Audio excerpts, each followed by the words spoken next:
episode of Off the Script, number 166, part number 2, for your Saturday, April 22nd, 2017!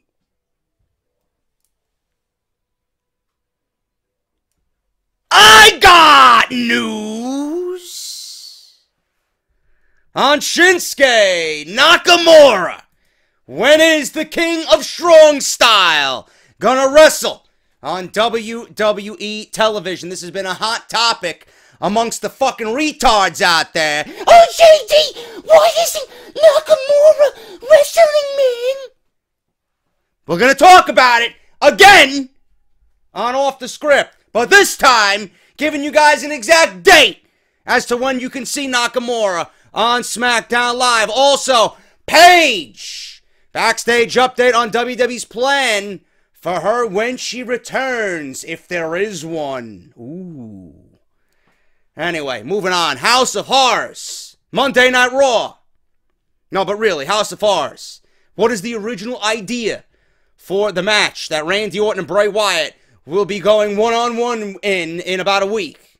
So there is an original idea. What the fuck is it? I have no goddamn idea, man. We're going to talk about it right here on Off the Script. Maria Kanellis and Mike Bennett reportedly headed to WWE on SmackDown Live. Major backstage news on two major pushes planned for WWE stars. Bray Wyatt and Randy Orton not for the WWE title? What? Anyway, we'll talk about it. Odd reason why there was a superstar shakeup instead of a WWE draft. Big changes coming for the tag team titles. And Dean Ambrose, considered lazy by his co-workers, has current heat backstage in WWE. All this, plus Patreon shoutouts and an unboxing for that wrestling club right here on the number one fucking podcast. Right here on YouTube.com. This is Off the Script. JD from New York, 206. It's time for Off the Script. Big Show and Ryback, Strowman and Roman. Get off my fucking TV and save me the misery. And all you fucking goons, just grab a cold beer. The man of the hour is finally here. JD from New York, 206. It's time for Off the Script. JD from New York, 206. It's time for Off the Script.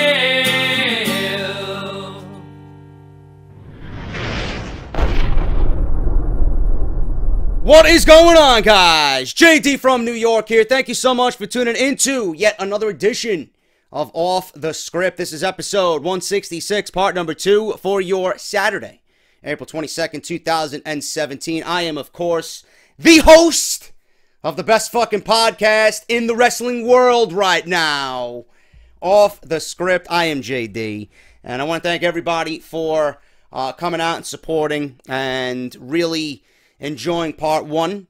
I received some text messages. I received some messages privately on Twitter saying that it was a great episode of Off the Script, and I want to thank everybody for showing some love and support as always. I got the shirt on.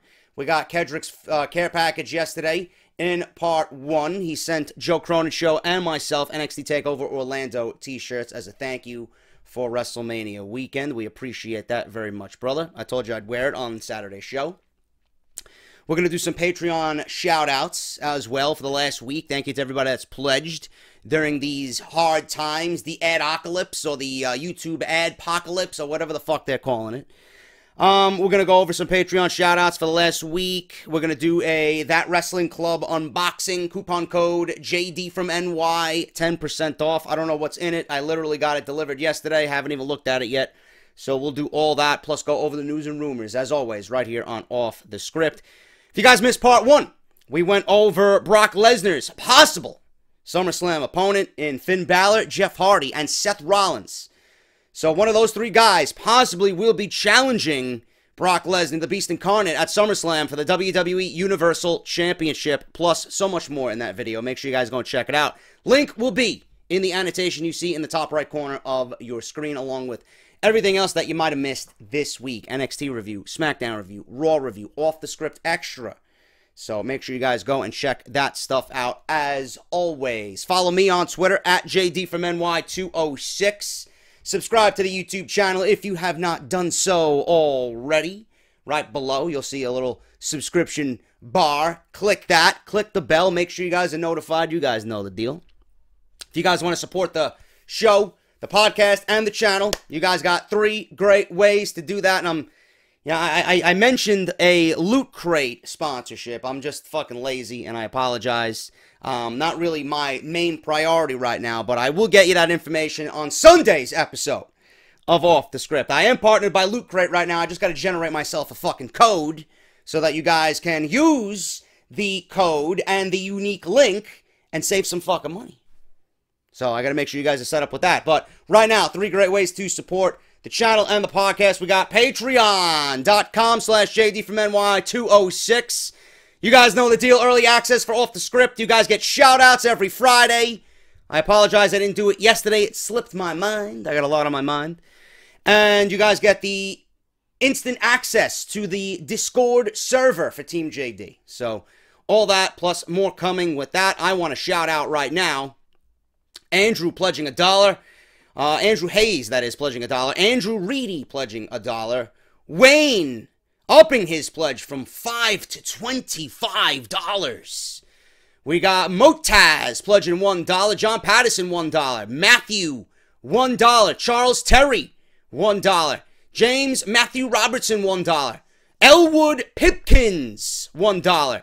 Dean, $1. David F, $5. Oh, actually, no, he deleted $5. I'm sorry. I'm sorry, brother. Whatever's going on, you had to delete. I'm sorry, brother. Look like, I don't know what the hell's going on here. But hopefully David comes back with us. Shanta Hughes, $3. We got Kenneth Maynor. He upped his pledge from $2 to $5. Jordan B pledged $20. Steve Schneider pledged $10. Chris Matthews, $1. We got Jamie P pledging $3. We got Melissa Klein pledging $5. Christopher Mathewson, he deleted $1. Sorry, brother, whatever's going on. Hope to see you soon. I don't know why I keep reading the deleted ones. There's just so many pledges. I just read along whatever's here. But hopefully we'll see you soon. We got Dawson Cornelius pledging $10. We got Timothy Johnson pledging $1. Lisa pledging $1. Mike Smith pledging $1. Kim J pledging $1. We got, if I can pronounce this right, I know he said he's from India. He messaged me personally. We got Debajuoti Pradhan pledging $1. What's up, brother? I probably fucked up your name, but I'm a goon. Leo Ruiz pledged $10. Jamie Mark pledged $1. Erwin pledged $1. Robert Conway, $5. Lewis Ricks, $1. What's up, Lewis? Alistair McKenzie pledged $1. And Toby Prattle pledged $1. Those are the pledges in the last week. We had 34 pledges in the last week, man. Thank you guys so much. All in April, total 136 new patrons. You guys are fucking beasts. If you guys want to join this elite group, Patreon.com/JD from NY206. Another great way, you guys, if you don't want to support through Patreon, audibletrial.com/offthescript. You guys get 30 days free to try their service out with 1 free audio book of your choice. And there's a lot of wrestling content to choose from, man. Over 180,000 books in general to choose from. And if you guys cancel within the 30 days, you get to keep your audio book for free. No matter what, man. Just go through the sign-up process. A lot of you guys cashed on the AJ Lee book. Everybody's loving it so far. You guys got the Daniel Bryan book on there, the Bob Holly book, the Death of WCW, and whatever genre that your heart desires, man. That's audibletrial.com/offthescript, man. Do it. It's free, and it's fucking awesome. We got Barbershop Window is another great way. You guys got to go out and get your t-shirts, man. Thank you to everybody that's bought t-shirts this week. Barbershop Window is an official partner of Off the Script. So is Pro Wrestling Tees. Barbershopwindow.com/offthescript. $19.99. They ship worldwide. And there's 9 different designs on there to choose from, including the JD is Negan shirt and the new JD Get Off My TV hit list. Lucille is thirsty. And who will be her next victim? On top of that, the original Big Show.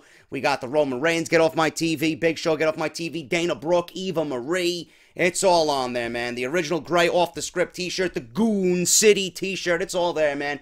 Barbershopwindow.com/offthescript. Wear some Off the Script shirts in pride, man. Now, let's get on with this unboxing, man. I'm hearing, I think it's this month. Because I met with them at WrestleCon. I seen them at WrestleCon.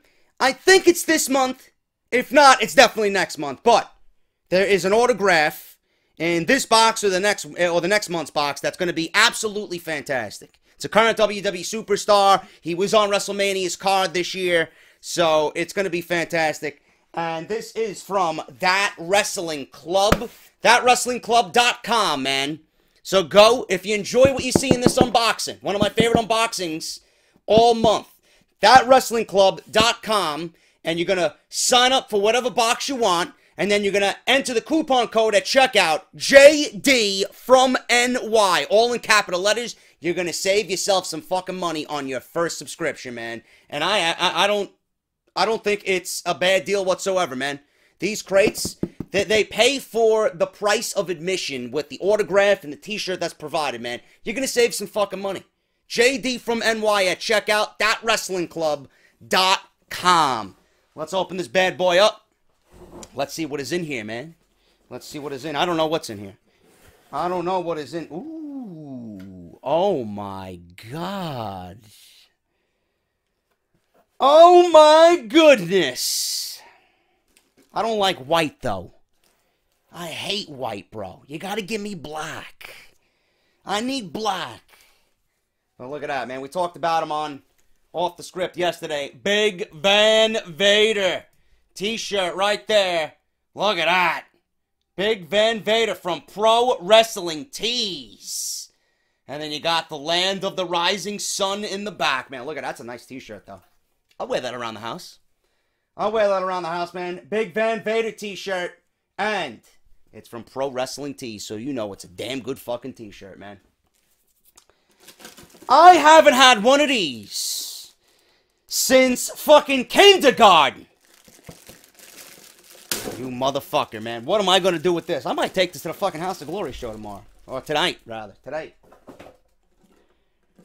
A fucking Hulk Hogan classic, old school lunchbox, bro. Look at this fucking shit, man. Can you believe that? That is fucking beast. I feel like a fucking little kid all over again, man. Just fucking carrying this and fucking feeling it. It's nice, man. It's a nice design. This is an official WWE product. Look at that. Hulk Hogan, Hulkamania lunchbox, man. That's fucking awesome. That is fucking awesome. That brings back nostalgia, man. It's got Hulk's belt as the little handle up there. Hulk rules. That's beast, brother. That is beast. Nice, nice, nice. Nice, nice, nice stuff, man. Got another pin. ECW World Championship pin. There you go. I don't know what I'm doing with all these pins, but when I get the fuck out of this piece of shit apartment, I'll be putting them in my man cave somewhere. Is this the autograph? Is this the...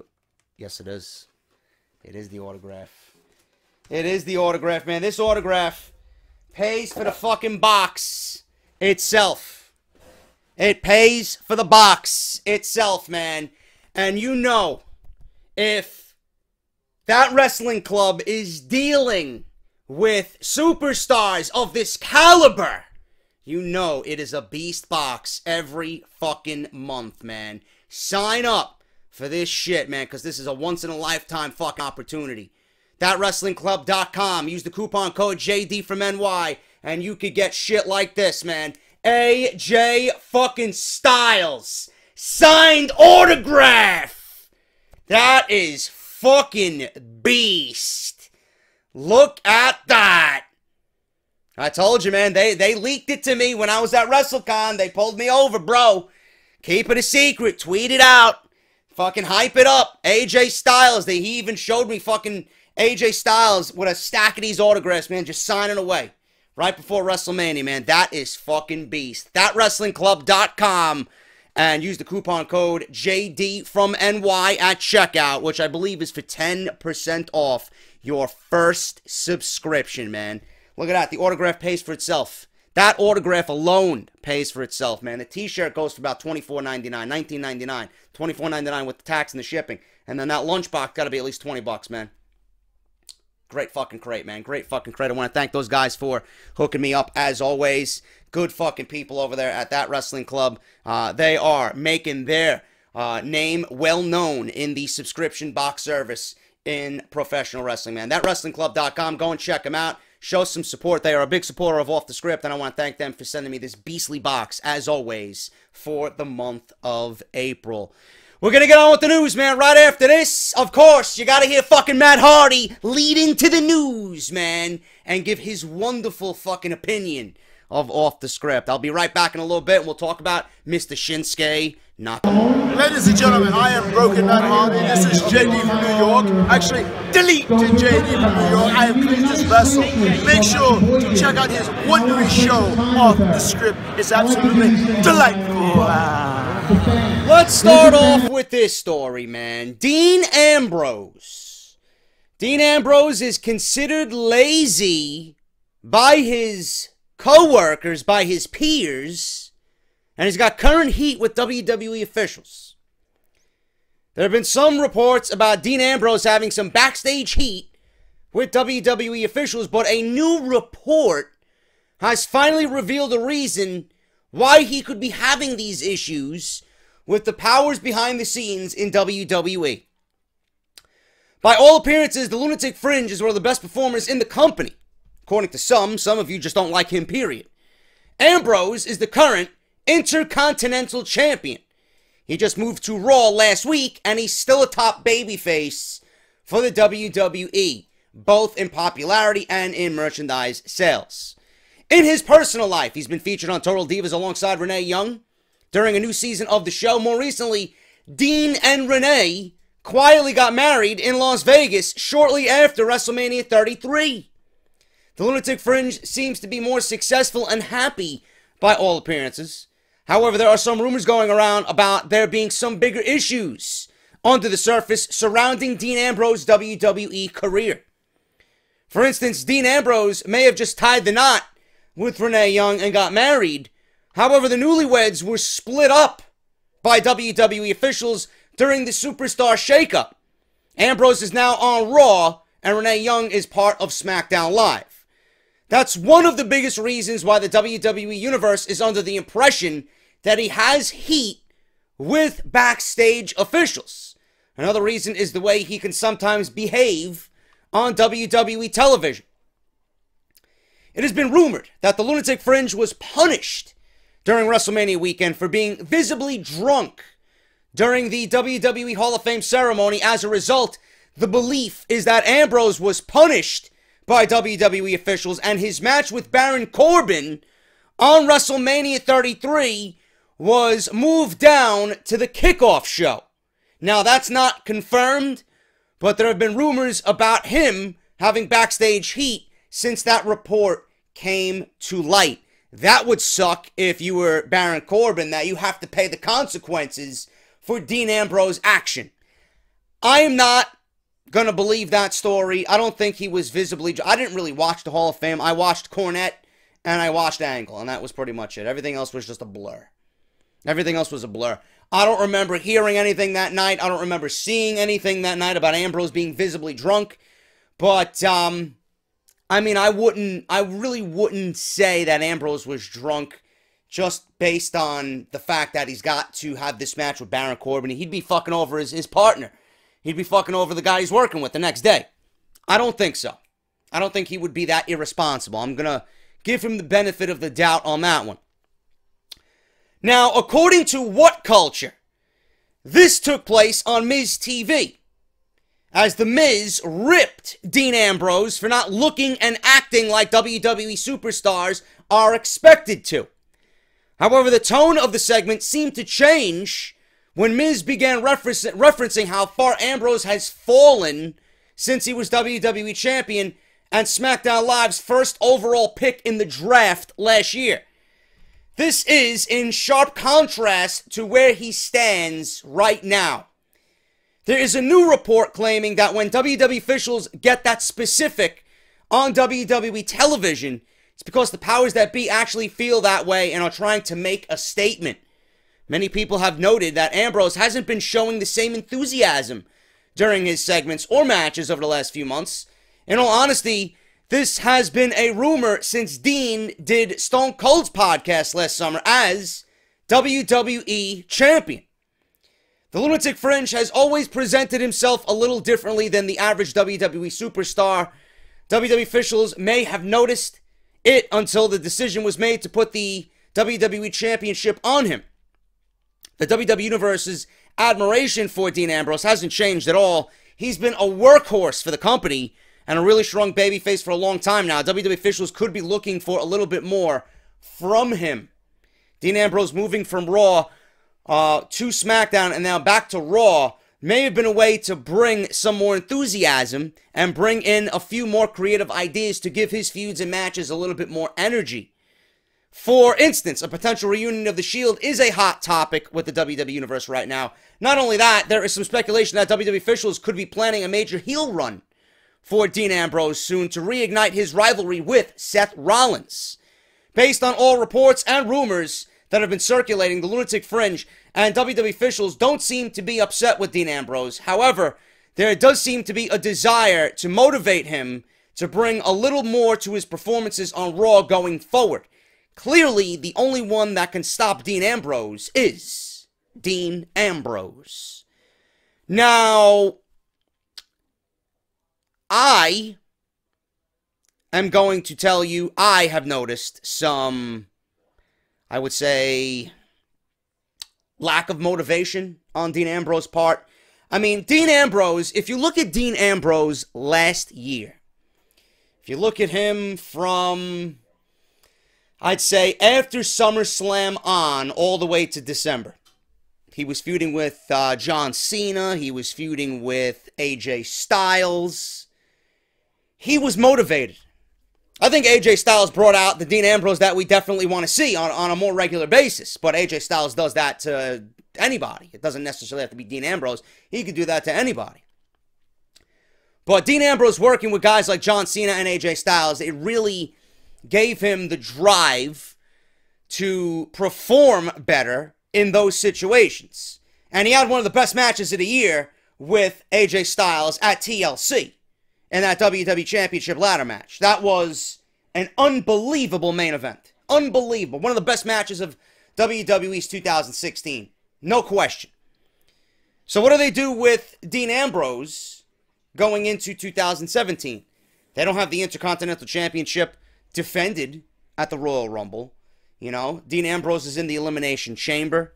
You know, he wasn't really scheduled to win that match. He wasn't going to walk into the Chamber match, the Intercontinental Champion, and then walk out the WWE Champion. I mean, he was there pretty much to enhance the match and aid in assisting Bray Wyatt get his moment. Then WWE, in the meantime, was giving him a run with Baron Corbin. I don't know if Ambrose, you know, was all that enthused to work with a youngster like Baron Corbin, someone who's learning, someone who's on the up and up, you know. I don't know. You know, now he's back to working with The Miz, which is something that he did in the beginning of this year. And now he's back to working with The Miz. So, I don't understand what's going on with WWE and them thinking Dean Ambrose is lazy. Dean Ambrose, you know, he is lazy. I see it. If you put him in a situation where he's going to thrive, like a Styles and a Cena, he's going to show you the Dean Ambrose that we've all come to know and expect. But if you put him in the same rigorous bullshit over and over and over again, it's tough as an individual to get enthused.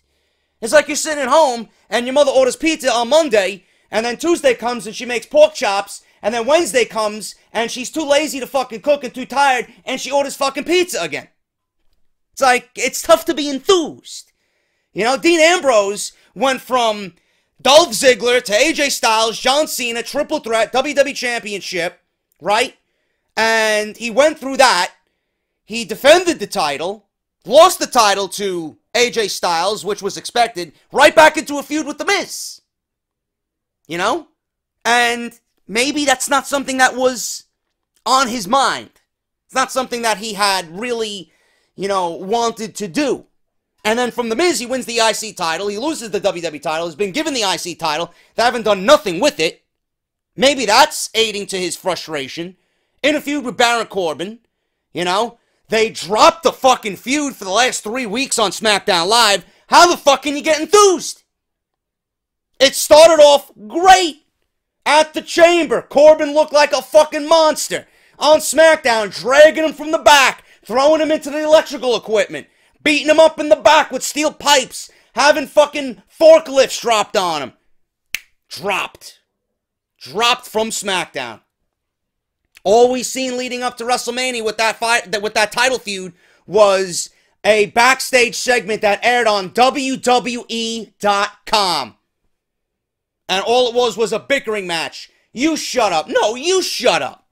And then Dean Ambrose takes a remote and shuts Baron Corbin off. And that was it. Then they go from WrestleMania 33 in the main card, moved down to the pre-show. The Women's Championship on SmackDown was supposed to be in the pre-show. But people lobbied and complained and bitched and moaned on Twitter, and WWE put them on the main show. Something had to be moved to the pre-show, so Dean Ambrose and Baron Corbin were the casualties of that decision. It's tough to get enthused. WWE is to blame just as much as Dean Ambrose is. That's for sure. I know if I'm Dean Ambrose, I'm gonna be unenthused. I really am. But you are the Intercontinental Champion. You should stand up and do what they tell you to do as the Intercontinental Champion and make the best of your situation. Now they moved him to Raw. Now they put him in a feud with The Miz. Again, something that I really don't have any interest in. I didn't have any interest in it the first time. But with Monday Night Raw, there's a few things that could happen. He could turn heel. I think Ambrose was always a better heel than a babyface. I mean, I enjoy his comedy shtick. I enjoy his sarcasm, right? But maybe a heel turn is needed. And that'd be a great Intercontinental Championship feud with Brock Lesnar being out and Brock Lesnar not carrying the Universal Championship on Monday Night Raw. Ambrose versus Rollins for the IC title main event in shows. I'm for that.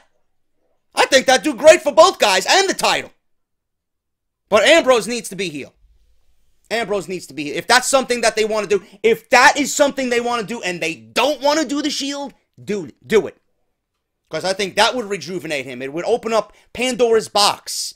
He feels a little bit reserved in what he can say and how he can act as a babyface. But if he's a heel, he might say, you know what, I'm enjoying this. And he might step up his game. I see titles raised, right? The prestige and the spotlight's raised. Ambrose, you know, gets more enthused, more excited. He makes Rollins better. Rollins makes him better. Everybody wins. The fans win. WWE wins. Now we got an excited Dean Ambrose back on television. I wouldn't make fun of how he's dressed or how he comes off. You know, that's just the way he is. Not everybody is a prototypical WWE superstar. That's bullshit.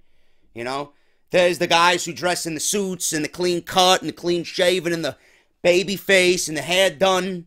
Ambrose has got the leather jacket. Ambrose has got the dirty t-shirt and the jeans and the fucking sneakers. It's fine.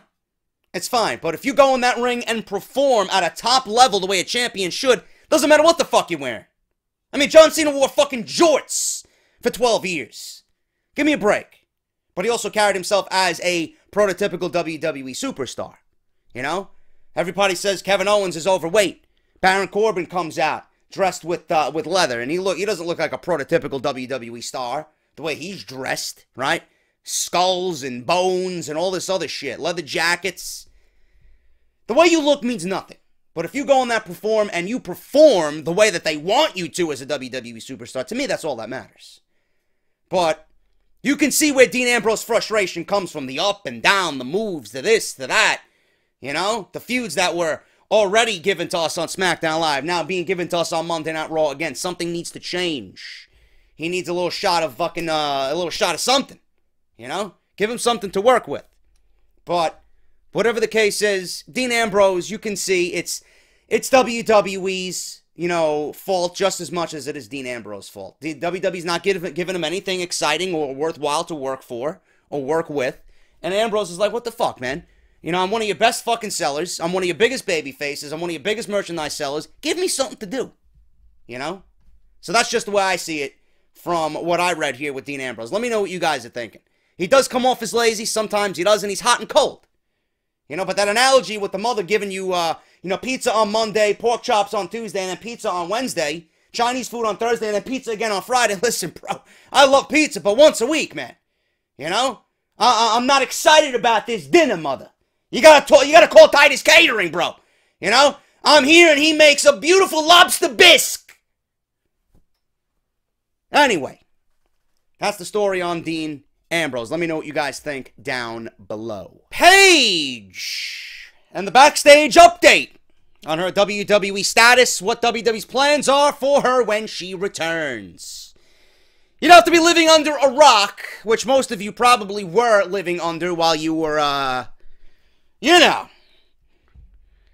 have to be living under a rock to know, or not know, about Paige and her current rocky relationship with WWE. Her last match was back in June 2016. Since that time, she has violated WWE's wellness policy twice and has underwent surgery for her injured neck. There was also the hacking scandal where numerous explicit video and images of her were leaked. The fap of the century. WWE's fapocalypse, whatever the fuck you want to call it. Also the news that The Rock is currently producing a movie based on her life and her family's life. It's been a crazy year for Paige, to say the least. One of WWE's biggest topics has been her relationship with Alberto El Patron, or Del Rio for the casual, who has taken some shots at WWE since his release in some Periscope videos. These videos include Paige herself in the background. According to Dave Meltzer in the latest Wrestling Observer newsletter, as of right now, there are no plans for WWE to use Paige when she returns from injury. The reason being described is because of everything that has happened. That's the best that they can come up with. You got a talented female that you could use on Monday Night Raw, right? And they don't want to use her because of everything that has happened. What happened? Huh? What? You had a bunch of 12-year-olds jerking off to Paige in 20-second video clips of nothing that was all that impressive? Huh? What happened? Everything that happened. What is Kevin doing? Everything. Oh, we don't want to use Paige because of everything that happened. I can't stand for that behavior. She has to brush her teeth. Did she brush her teeth before she met Red Maddox?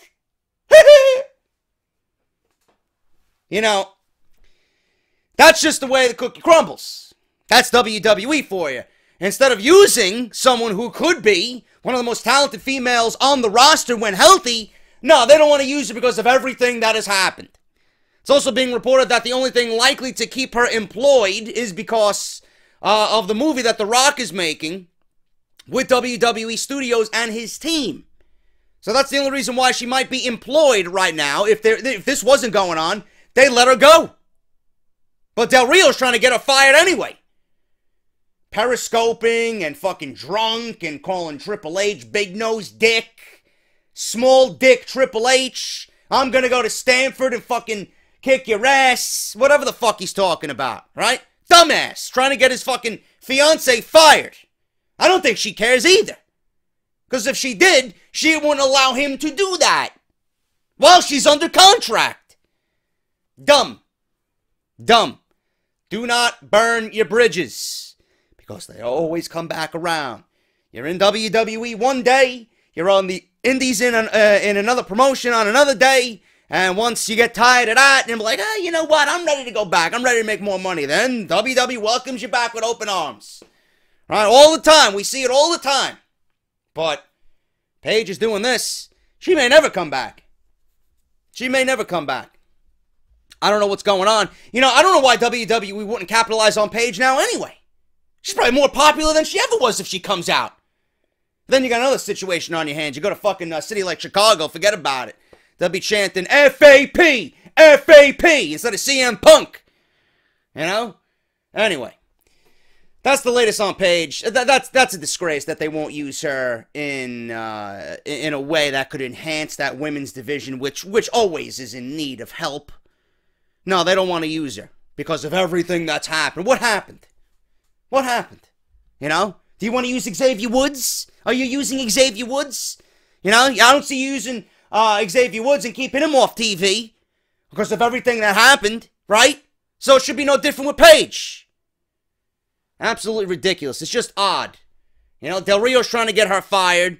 You know, he bashes the company. She goes along with it on some videos. Then she's embarrassed to be next to him in some. You know, she could have a solid roster spot on Monday Night Raw if she wants it. You know, whatever. She's 25 years old. Whatever. She wants to live her life in regret and based on stupidity. That's on her. Whatever. You know, she'll probably just make as much money in the indies than she will in the WWE. So at this point, I honestly don't even think either one of them care. I don't think WWE cares. I don't think Paige cares. Whatever. I'd like to see her back. But if they're not going to use her, let the video come out. Or let the video come out. The video already came out. Let the movie come out. Have it plugged, have it go straight to DVD, wherever the fuck it's going, WWE Network, wherever it's going, and then goodbye. Wish her farewell. You know, have Kevin Dunn write up a fucking termination paper. Oh, I wish you the best in your future endeavors and brush your teeth. You know, something along those lines. So that's Paige. I'd use her, but WWE's foolish if they're not going to use her. I think she'd be more popular now than ever before, and she could definitely be a solid addition to any women's division. Smackdown or Monday Night Raw. Shinsuke Nakamura, when will you expect to see Nakamura on SmackDown Live? Don't expect him on SmackDown Live. He might make an appearance here, he might cut a promo there, but he ain't wrestling. No need for him to, because he's Nakamura. Made his debut on SmackDown Live after WrestleMania 33 as soon as Nakamura made his entrance, with a live violinist, by the way. It was clear that he was going to be something special on the main roster. We knew that already just by his time in NXT. He's become one of the biggest stars on WWE's main roster in just 2 weeks. He already has the fans talking, regardless of that fact he hasn't wrestled a match yet on television. So what is the plan for Shinsuke Nakamura? Fans have seen him get involved with Dolph Ziggler over the past few weeks. They've seen him get involved with The Miz. But it's clear that Ziggler will be his first opponent after that one big promo that he cut and with Ziggler. And why is this? Why are ads playing on my computer, man? Fucking Christ. I got fucking Windows open, I got my email open with my notes, and I got fucking video playing on some other fucking website. Jesus Christ. Anyway, Ziggler's going to be his first opponent. Now, according to a report from... You can see anything on this show, by the way. Okay? I'm sweating my balls off of you. According to a report from Billy Body of Sportskeeda, fans won't see Nakamura wrestle until the Backlash pay-per-view in May. So why wait so long? According to this report, the idea is that WWE wants to treat Nakamura like a big deal, or like the big deal that he is. Backlash takes place in Chicago, where Nakamura is almost guaranteed an incredible reaction. Only having him wrestle once in a while confirms that he is something special in the eyes of the WWE audience. Backlash is still a long time away. With some good booking, WWE fans can really be interested in a Nakamura match without having him wrestle on a weekly basis. Ziggler is a great wrestler, even though his character blows. He's a great wrestler, and will be able to put on a great match with Nakamura to showcase both men's talent. The two have been working together in dark matches over the past few weeks after SmackDown in order to build the right chemistry. We've waited long enough for Nakamura. You can wait another month, and it's going to be worth it. So, Nakamura The reason why he is not on SmackDown Wrestling is because he doesn't need to be. Don't ask me again. They're saving him for Backlash. There's no better guy to put him with than Dolph Ziggler, because Dolph Ziggler is a great fucking wrestler. Okay? And I like the fact that they're building Nakamura without shoving him down our throats.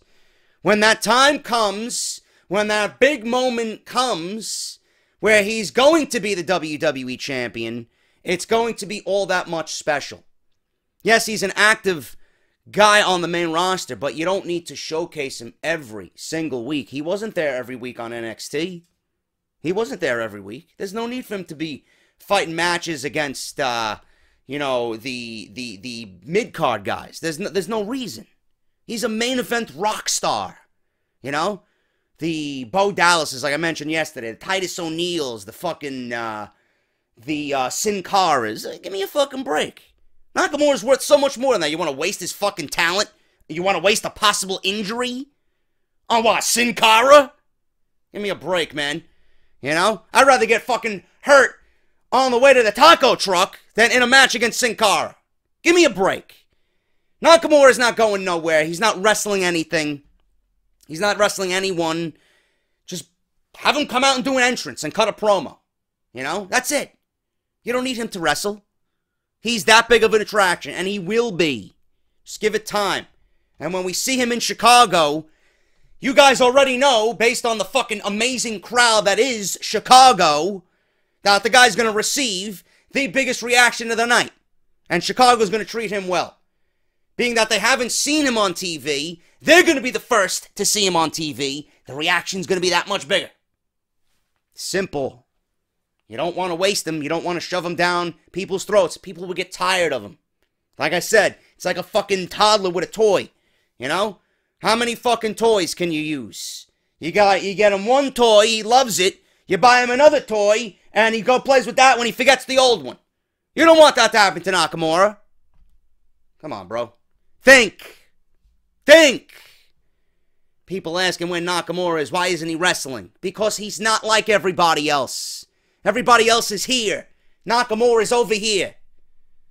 Come on, bro. No, you guys are smarter than that. The House of Horrors. Ooh. You don't need a fucking house. You don't need a house to depict the horror of WWE. Just walk through the curtain on Monday nights. You can't get any more horrific than that, bro. Anyway, the House of Horrors. Can you imagine what a House of Horrors would be if Kevin Dunn made it up? I have pictures of Isaac Yanker, and that's when I got my first wisdom tooth pulled. And that's my toothbrush, and that's my toothpaste, and that's Roman Reigns' balls. You know? That's a House of Horrors for Kevin Dunn. Anyway.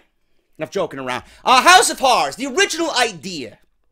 What is this spooky idea for the original House of Horrors match? You know, there was an original House of Horrors match that was brought up as something of a brainchild, that was a brainchild of Michael P.S. Hayes. Bray Wyatt will face off against Randy Orton in what WWE's calling a House of Horrors match. If you are like us, you had no idea what the fuck a House of Horrors match was when it was first announced. We still don't. WWE's sending out lists. What do you want to see in the House of Horrors? Spiders and fucking spider webs and pumpkins and mirrors, smoke, fog, fire. Jesus Christ, why don't you just take the whole fucking thing into Kevin Dunn's basement? Who the fuck knows what you find down there? Anyway. We might have an idea on a recent episode of the E&C's Pod of Awesomeness. Edge and Christian revealed that the match was originally pitched to them when they were part of the Brood back in the late 90s.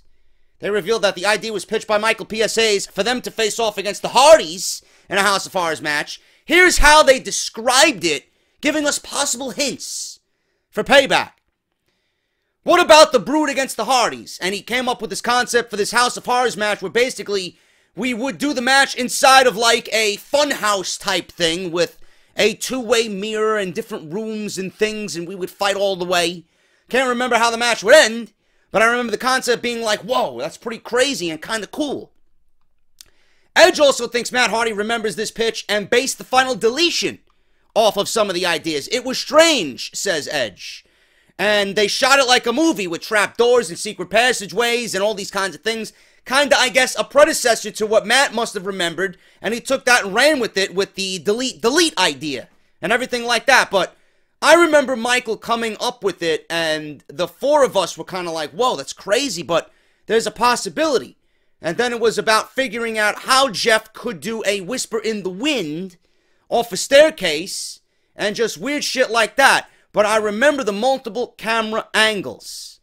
Now, while Payback might not be exactly the same, this could be hints for what the match will end up looking like. Michael PSAs still works with the WWE and has a prominent backstage role as an agent on SmackDown Live. So, I don't know. It's more intrigue that is interesting, that is going to generate interest in this. You know, not the feud or not the match or not the competitors. It's like, what the fuck is this going to be? You're either going to love it or you're either going to hate it once you see it. There's no in between here. That's the only selling point for this. That's the only selling point WWE has for this. What the fuck are they going to do? I have no idea. I hope it just doesn't come off as a fucking mess, to be perfectly honest with you. We'll see what happens at Payback, you know. There's rumors going around that it's not even for the fucking WWE Championship. Bray Wyatt and Randy Orton in this House of Horrors match, upcoming Payback pay-per-view. The original idea was for them to face off for the WWE Championship. But Bray Wyatt is owed his rematch, and now he might not even be getting a shot at the title. Now that Bray Wyatt has been moved to Monday Night Raw, it has made this an entire mess. And the WWE title picture is nothing but a complete disaster. Many fans question why the top championship on SmackDown Live would be defended at a Raw exclusive pay-per-view. Over the past few weeks, it has become more and more obvious that the match between Wyatt and Orton will no longer be for the title. Tom Phillips on SmackDown Live said this week, and he kept saying that after Orton finishes with Wyatt, he will be defending the title against Jinder Mahal, who just became #1 contender at Backlash. Pair that with WWE.com's preview for the match, and it looks like the match between Wyatt and Orton won't be for the title. The official preview doesn't mention anything about the WWE Championship being on the line and lists the match as WWE Champion Randy Orton versus Bray Wyatt, House of Horrors match. Looks like the House of Horrors match will not be for the title. Bad news for Wyatt fans who wanted to see him get another chance at the belt. Good news for Wyatt fans is because this way he can actually win this match without being too predictable, with the title being on the line. Do you care? Do I care? The answer is no. We do not care. Bray Wyatt gets a win. Fantastic. It's not going to do anything to Randy Orton. He can go on and beat Jinder Juicehead Mahal for the championship at Payback. There you go. But that's what's going on right now with the WWE Championship. It's the only logical way to make sense of this. Which is fucked up because it's screwing Bray Wyatt. Comes out of WrestleMania, guaranteed a rematch. He gets a rematch. It's listed as a rematch on Raw, and now it's not happening. Because they moved him in a last-minute decision to Raw from SmackDown. Whose fault is that? WWE fucks Bray Wyatt again. There you go. Nobody to blame but WWE Creative. What else do we got here? Let me see. Do I have news on Maria and Mike Bennett? I can't see it here. I know I had it in my notes. I don't see it. Let me see. Let me look up on one of my sources here. Let me look up Mike Bennett. See what happens. Let's see what comes up. Yes, Maria Kanellis and Mike Bennett reportedly WWE bound. Now, I mentioned this already on part 1. I don't understand why they would move him to SmackDown Live when he's not really that well known. That's an NXT move right there. I don't get it. He could add another big name at the top of that card for NXT. And then you can slide someone else up quicker than you really wanted to. Because you got that spot covered. But fans will recognize the name Maria Kanellis from her previous stint with the company. She worked for WWE from 2004 until she was released in 2010. After leaving the company, she went on to work for Ring of Honor, TNA, and other promotions.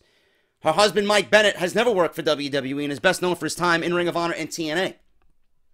According to a new report, they are WWE bound in the very near future.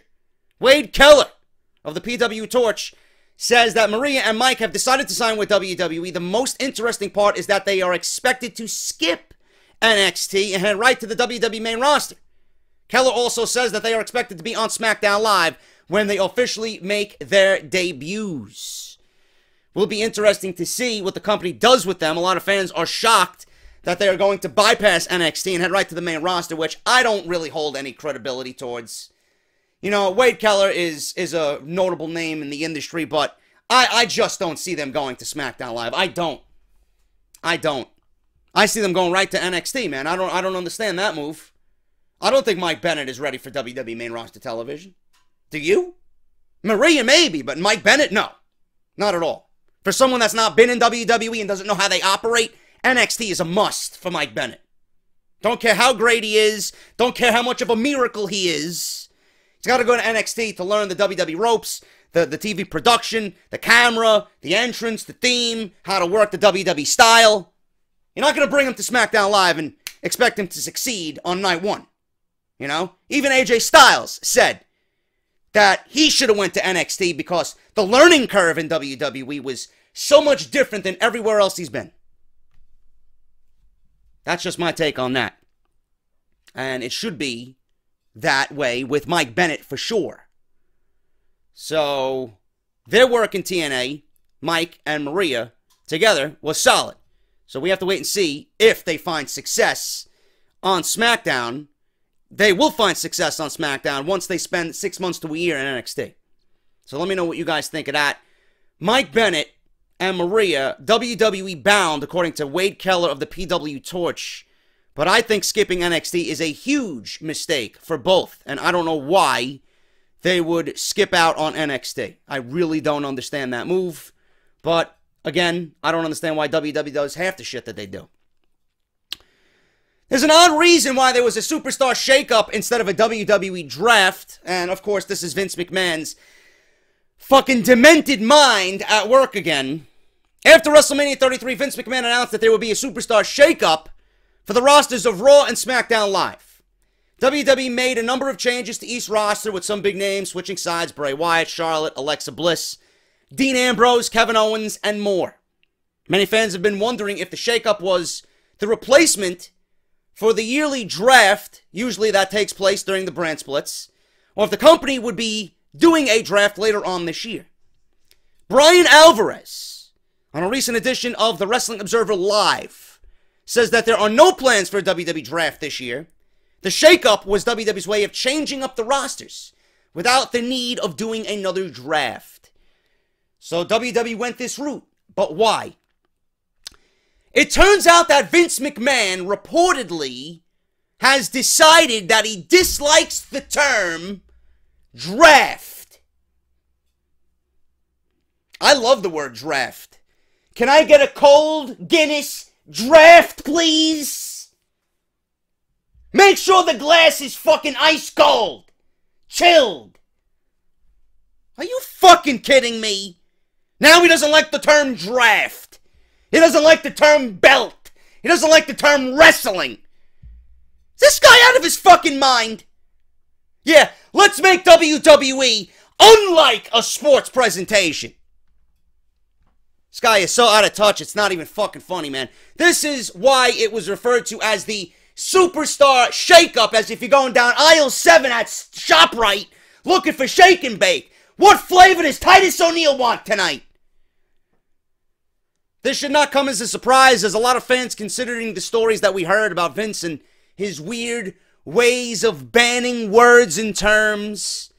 This includes requiring every WWE superstar to refer to WrestleMania 33 in the stadium that it took place in as the Citrus Bowl instead of Camping World Stadium.